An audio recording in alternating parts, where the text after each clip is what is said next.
to London Farringdon, and welcome to my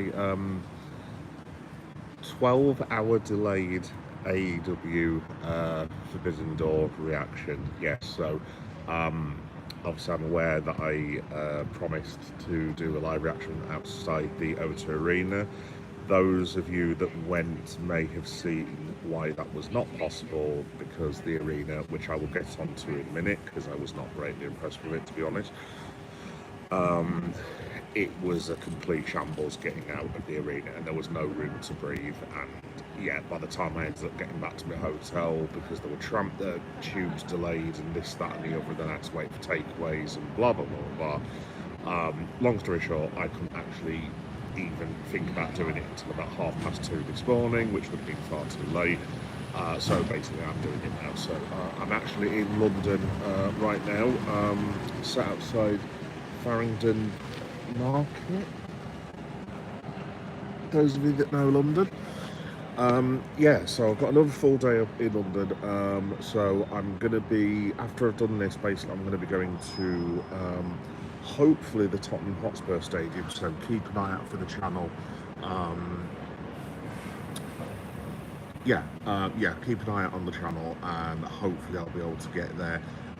If not, I'm going to try and see if I can get somewhere else, and if all else fails, I'm going to try and go to, well, I'm definitely going to central London to go to Forbidden Planet, because that's one of the main things that I want to do today, because I'm a massive geek, as the name implies. So yeah, but yeah, anyway, AEW. So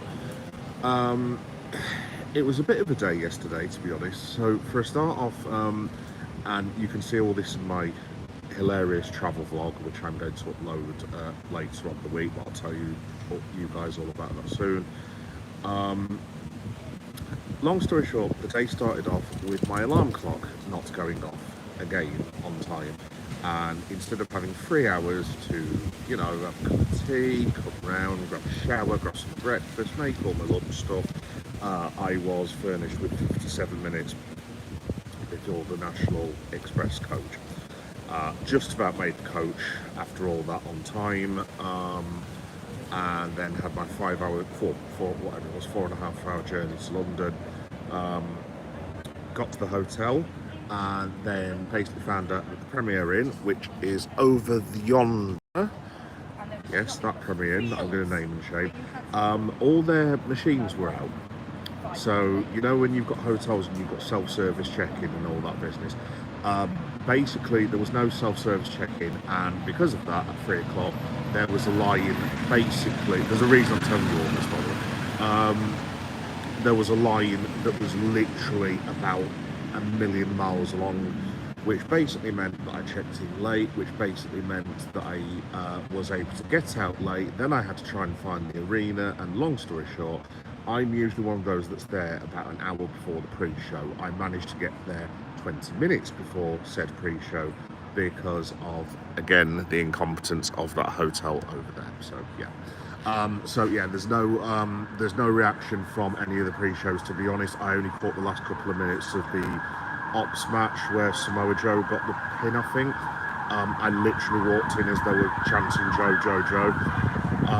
So yeah, I couldn't tell you anything about the pre-match of any kind whatsoever, sadly. So if anyone does know what happened in the pre-match, let me know. I think my girl Tekla might have come out, because there was a bit of a weird thing. About halfway through the pay-per-view, because bearing in mind I haven't seen the pre-match stuff, Tekla sort of came out with Queen Aminata and they were fighting. There was quite a few lads around me who also got in late as well. We were all like, what is this? What's going on?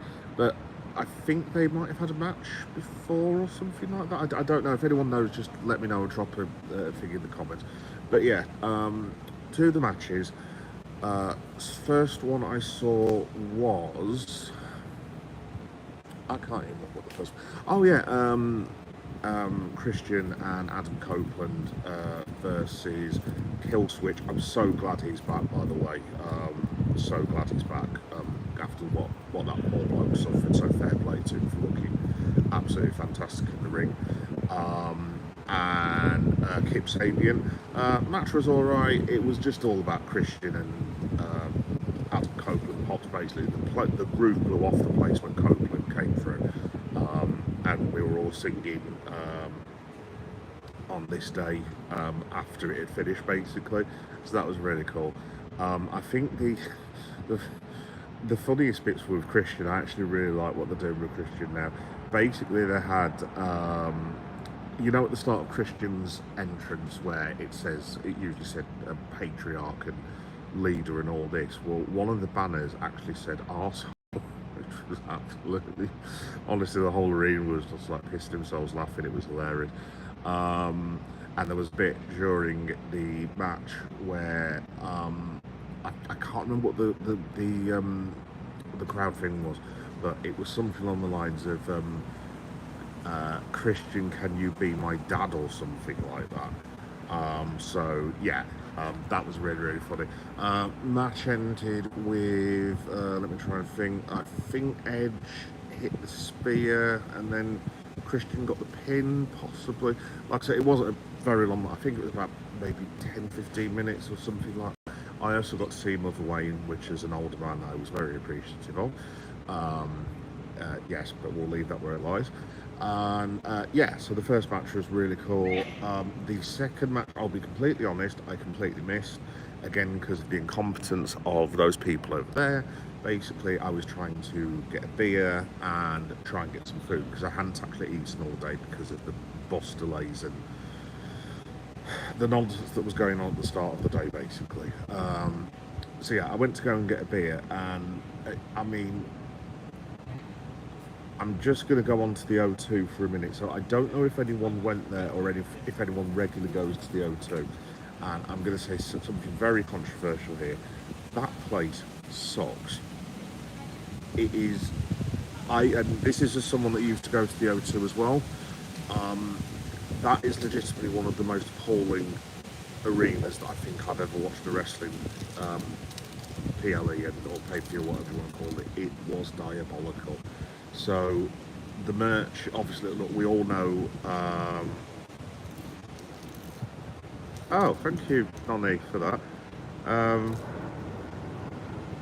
You can if you want to. I don't think my wife would agree with you on that, but thanks for the compliment. Hello to yourself. So the second match, folks, basically Kyle Fletcher, I didn't see any of it whatsoever, because basically we were waiting about trying to get beer, and basically I don't know if anyone went last night, but when you go outside the arena, as in the seated area, you've got all these stalls where you've got, like, where you can, you know, get beer and your merch and your food and all that business, and they'd shut down nearly every single lane. There was like when I went out, there was about 5 or 6 people serving on our level for, you're talking, there must have been 400 or 500 people, and it's like, bro, what are you doing? There's like 18,000 people. You can't just have 4 or 5 people on a level serving people beer and pizza and this, that and the other. The merch, again, I know it's predicated on what AEW want to sell. It was appallingly priced. There was a Will Ospreay jersey, and I mean, it looked really nice, don't get me wrong, but Jesus Christ, I think it was like 85 quid or something like that. And I'm sorry, I know I'm a balding old Yorkshireman, but like, I'm sorry, I'm not paying that for a wrestling jersey. That is absolutely outrageous. What was the other thing that they messed up as well? The programs were 20-25 quid. The only food, the cheapest food you could get was a slice of pizza, and I swear blind, it was £12. A little minuscule thing of wine, like that much, was £12.50. And if you wanted to share a bottle of wine, which you're then given in 2 plastic cups, by the way, you will be paying a charge of 39 quid. Yes, 39 quid for a bottle of wine. I mean, look, I live in Leeds. I could probably get about 9 bottles of wine for 39 quid in various places back home.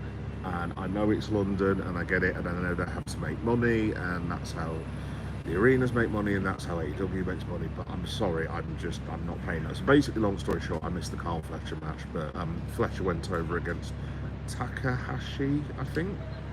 so I didn't see any of it, to be quite honest. But like I said, the arena was the management of the arena afterwards. There was nearly a crush on the way out. I don't know if anyone else has reported that. It was diabolical. So I'm very glad that what am I trying to say? I'm very glad that it's going back to Wembley apparently next year, because that was truly horrendous beyond words, and I probably won't come back to the O2, quite frankly. Anyway, moving swiftly on. So after that, it was Mercedes Moné against Bozilla. I can't pronounce the lady's name, I'm afraid, from CMLL, and I don't want to like mess up a name and stuff. And also Alex Windsor. That was brilliant. So Mercedes won the match. Obviously, she got a roll up. It was quite a decent match actually. I really enjoyed it. That Bozilla, by the way, from I think she's from Stardom, I believe. She is really, really good. She's a massive, massive woman. I don't mean as in rude or anything. Absolutely jacked. Like her shoulders, like one of her shoulders and her muscles are like, I mean, these are my muscles. Yeah, no muscles to speak of as well. She's probably got double the size of my muscles. Very, very impressive young lady. I was really, really impressed with her. Her work was outstanding, to be fair. Mercedes did the usual chicken something heel thing and got a sneaky win at the end. But I think the highlight for me was when the crowd were just shouting, Windsor, Windsor, Windsor. Because I didn't know about this, because obviously I've seen Alex Windsor here and there, but when she came out, the start of her music just says Windsor, and there were people just shouting it at the top of their voices all around. Honest to God, it was so. I mean, the Americans watching it must have been sat there going, what the bloody hell is going on? But it was absolutely hilarious, proper British humour. So yeah, that was cool. Next match, probably just second match of the night for me was Zack Sabre Jr. versus Nigel McGuinness. Nigel obviously got a massive, massive pop. It was really cool to see him wrestle again. Obviously I saw him last year at All In the Gauntlet match, I think he was in, and they kind of teased the thing with Zack Sabre Jr. because they had a little interaction there. Those two, well, I mean, I'm not even going to describe it, folks, so just go and watch it, or if you would like, just watch the highlights on my channel, because that would be even better. Also, please like and subscribe button. Yeah, if you want to check it out, just go and watch it yourselves. Honestly, it's a 15-minute, 17-minute absolute utter classic. Possibly one of the best. I did read some complaints online that people said it was boring, but from my point of view, I sort of like technical wrestling and I like to tell a long sort of story. I thought it was superb. I thought it was absolutely superb. Zack Sabre Jr. is incredible. He's absolutely incredible. Zack Sabre Jr. has to be one of the top 5 wrestlers in the world. I'm assuming he must be like ecstatically happy in New Japan Pro Wrestling, because why on earth WWE or AEW have not made a move to sign this lad permanently? And maybe it's a lifestyle thing for him, because I think he gets to go on the indies as well. I really do not understand, because I think he's one of the top 5 wrestlers in the world at the minute. He was superb. Nigel, considering he's had like a couple of wrestling matches in the last year, I think he had the match on Collision, the 4-way, to get the IWGP shot against Zack Sabre Jr. It was just outstanding. It was absolutely outstanding. And Zack Sabre Jr. went over, shook hands at the end. He gave Nigel the ring. They sort of teased a weird little bit as well, Daniel Garcia, because Garcia for some reason was out as Nigel McGuinness's corner man, which, if I'm Danny Garcia where he was last year, I'm not sure if I would be hugely impressed with that, to be honest. Hot take, I actually think Daniel Garcia could end up in WWE, because he's being I wouldn't say he's being used fantastically well at the minute. I get that AEW have got a lot of star power at the moment, obviously with Swerve, Okada, and Omega, Osprey, Mercedes, and Storm, and there's only so much room. But he should be a lot further up the card than he is, so I could see him going in the next 12 months, to be honest. After that, so long story short, I missed the entire Brodido Championship win because I attempted to go and get another drink, and it took even longer than last time. Also, by this point, I needed to use the bathrooms, and back to the O2 Arena abusing. The bathrooms were, how do I say this politely on the live stream? They weren't the most well-kept places in the world, is the politest thing I could say. Or I could just say they were rank, basically. So, yeah, had to navigate my way over that, and a stream of wee-wee on the floor as well, which was delightful, whoever left that there. Tried to get another drink again, and it was worse than last time. Bear in mind, this is like 2 hours in, 2.5 hours in, and there's still massive queues. I actually gave up in the end. I didn't even bother getting another drink. Fortunately, I'd had the foresight to buy myself a very large bottle of wine and put it in my hotel. So basically, it sold. So long story short, I missed the entire Brodido match basically, and by the time I came back, it was Swerve and Okada. I'd also managed to miss half of that as well. So Swerve Okada was the match that I wanted to see. Sorry about the noise, by the way, it's a bit windy here. That was the match I wanted to see most. So I was fuming, absolutely fuming that I'd missed that. So I've missed Swerve's entrance, Okada's entrance. I think from what I'm given to understand, it was a really good match. But as I say, I only saw about 10 minutes of it, unfortunately. But yeah, massive regret. Again, thank you very much to the O2. Completely ruined that one for me. But so basically, Okada goes over. But the really interesting thing was, after the match, Okada starts beating up Swerve, and Prince Nana comes out with a pipe. Everyone was laughing at it, by the way, in the arena. It was hilarious. Prince Nana runs off Okada, and he's in the ring, and then all of a sudden this bloke comes through the crowd, and literally all of us are sat there going, who the bloody hell is this? And it was only when there was this fella behind me that shouted, "It's Wardlow, bruv!"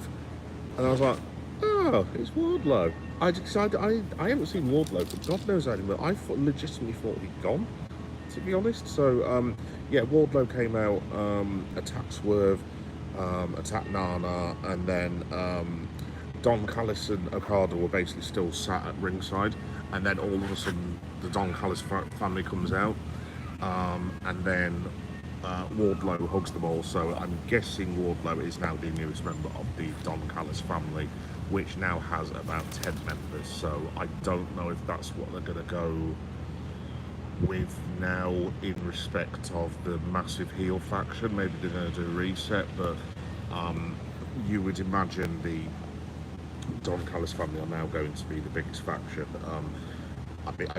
Obviously you've got the Death Riders as well, but there's obviously like 1 million people in their faction now. Presumably it's going to be Swerve and Wardlow going forward, I guess. I'm not totally sure how that's going to work, but it was a pretty decent night surprise. After that, we had Timeless Tony Storm and Athena, which in my opinion was the third best match of the night. Absolutely fantastic. The only reason I'm giving it third is because personally for me, I preferred the Nigel McGuinness Zack Sabre Jr. match, but it was very close. Athena is ridiculously good. Tony Storm came out and she had this weird white face paint on. I don't know if she's meant to be like a Harley Quinn or something like that. She kind of looked like the lady in Blade Runner a bit as well, just without the check stuff.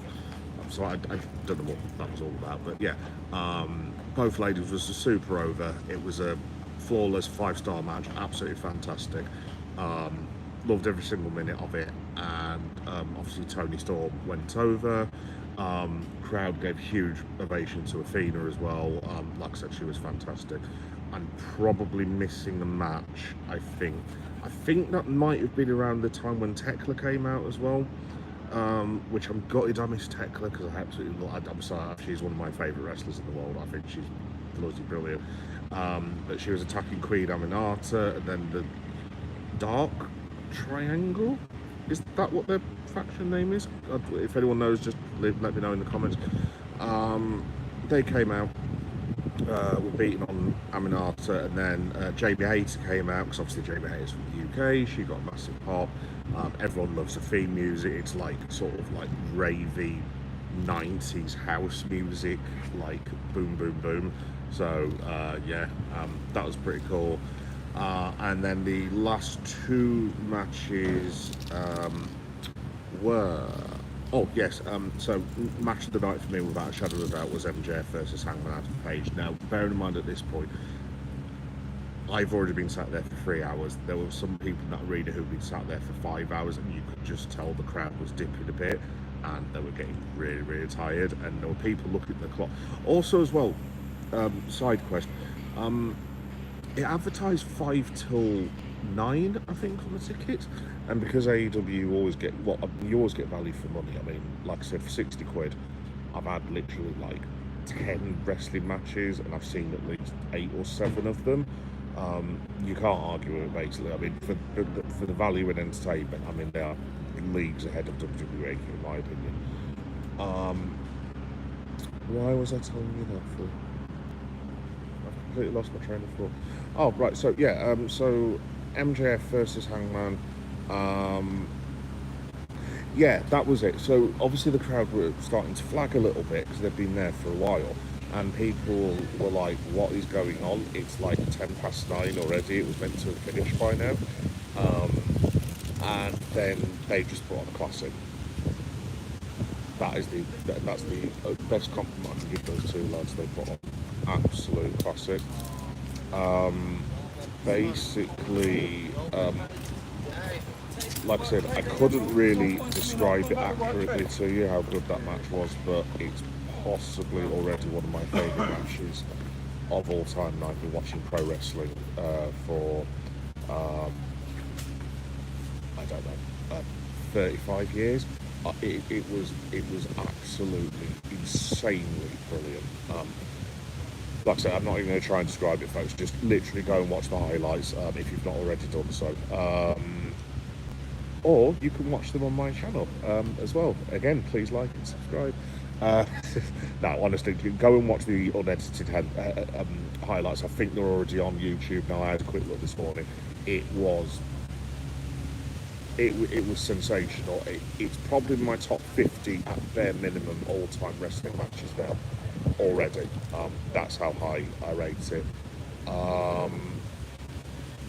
Yeah, no, it was superb. Just go and get it watched. And then the lights out match, I mean, that was completely and utterly insane. Let's have a look. Nick James, I'm gay. Cool, nice one, mate. I'm straight, but I like gay people, so welcome to the channel, mate.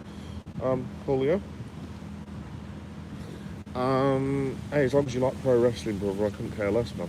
So, basically, the lights out match. Let me try and think. So, the Will Ospreay entrance was brilliant. The place went completely bonkers when he came out. There was I'm just trying to think of some of the highlights. There was I don't know if anyone saw it last night, but there was the bit where Jon Moxley was literally cutting open Darby Allin's face. Now, I don't know how they did that. I've been watching wrestling for a very, very long time, and that literally, at one point, it looked like Mox had completely lost it and was trying to slip, like, from his throat up to there. So, I don't know whether... I don't usually believe in blood packs and all that business that people come out with. Oh, it's tomato sauce and it's blood packs. No. But, I mean, I don't know how they actually managed to do that safely. Fair play to Mox and fair play to Darby. That was insane. Literally, the crowd were all like, obviously, you know it's a work, you're all there for a laugh and everything.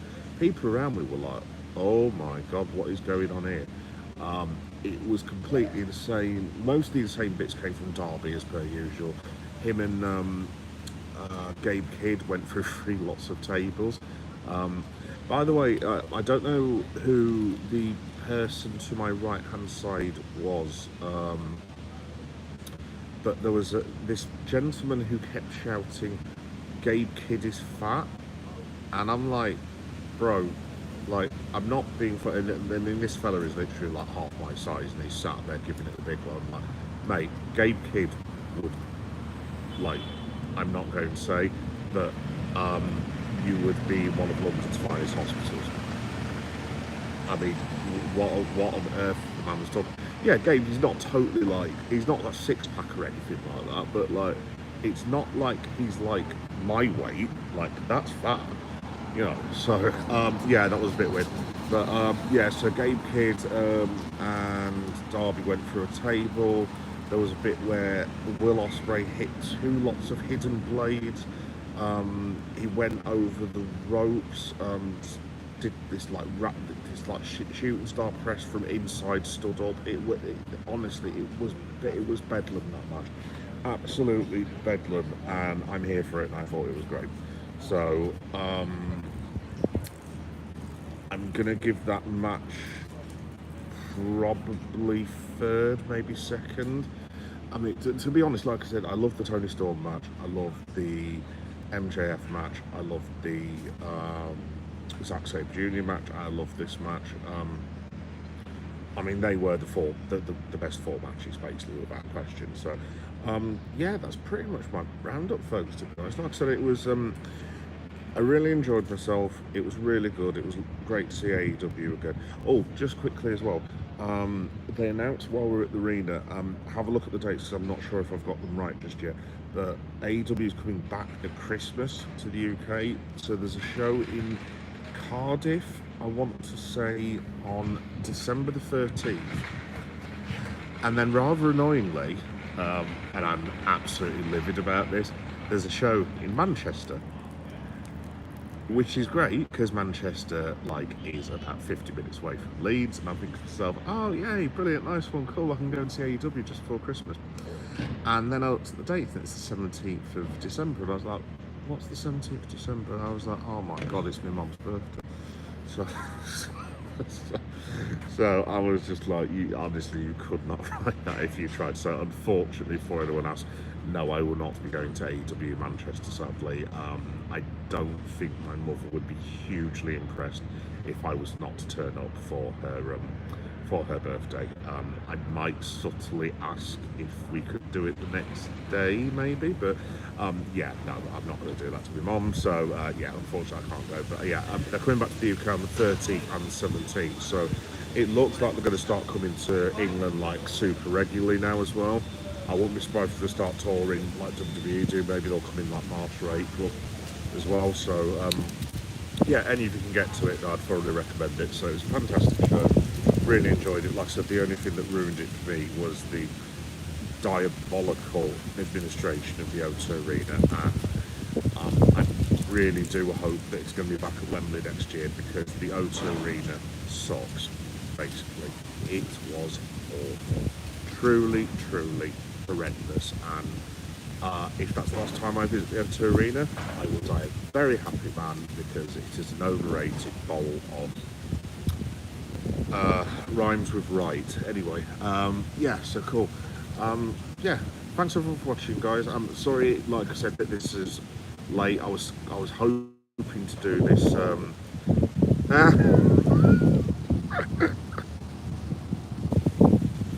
I bet she doesn't, bro. I bet she doesn't. Hi, by the way. Hi from London.